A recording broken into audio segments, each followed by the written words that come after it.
আসসালামু আলাইকুম রহমতুল্লাহ। Welcome to Molla news TV. Molla news টিভির পক্ষ থেকে প্রাইমারি শিক্ষক নিয়োগ প্রত্যাশী ভাই বোনেদের জন্য একটি মহা গুরুত্বপূর্ণ আপডেট নিউজ নিয়ে আপনাদের মাঝে উপস্থিত হয়েছি।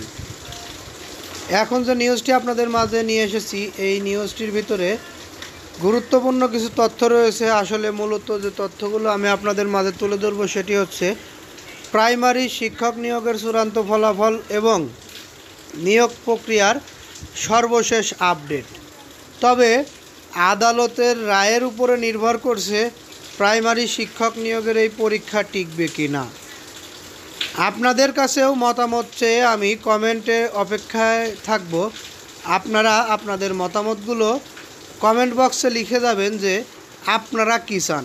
কারণ আমরা দেখতে পেরেছি যে প্রাইমারি শিক্ষক নিয়োগের প্রশ্ন নিয়ে একটি সমালোচনা উঠেছে। সেখানে বলা হয়েছে প্রাইমারি শিক্ষক নিয়োগ পরীক্ষার প্রশ্ন ফাঁস করা হয়েছিল, সেই প্রশ্ন দিয়ে পরীক্ষা দিয়েছে অনেকেই।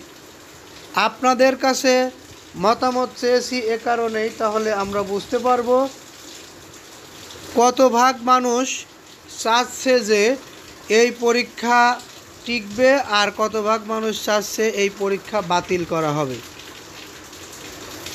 প্রাথমিক শিক্ষক নিয়োগের চূড়ান্ত ফলাফলের আগে অবশ্যই আদালতের রায়ের উপরে নির্ভর করতে হবে।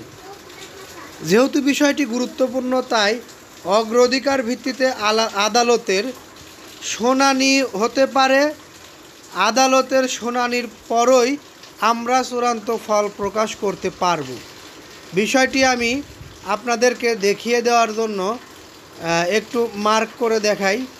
এই দেখুন এখানে কি বলা হয়েছে। যেহেতু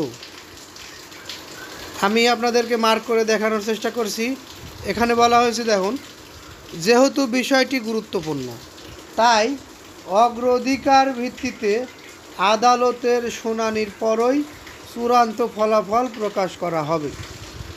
তৃতীয় ধাপের ফলাফল নিয়ে এই বিষয়টি বলা হয়েছে। যাই হোক, আমরা প্রথম, দ্বিতীয়, তৃতীয় সবগুলো ধাপের ফলাফল নিয়েই কথা বলছি এখানে। আপনারা যারা এই ফলাফল প্রত্যাশী রয়েছেন তাদেরকেও আমরা বলছি আপনারা কমেন্ট বক্সে জানাতে ভুলবেন না, আর বেশি বেশি লাইক কমেন্ট শেয়ার করতে ভুলবেন না এই নিউজটি।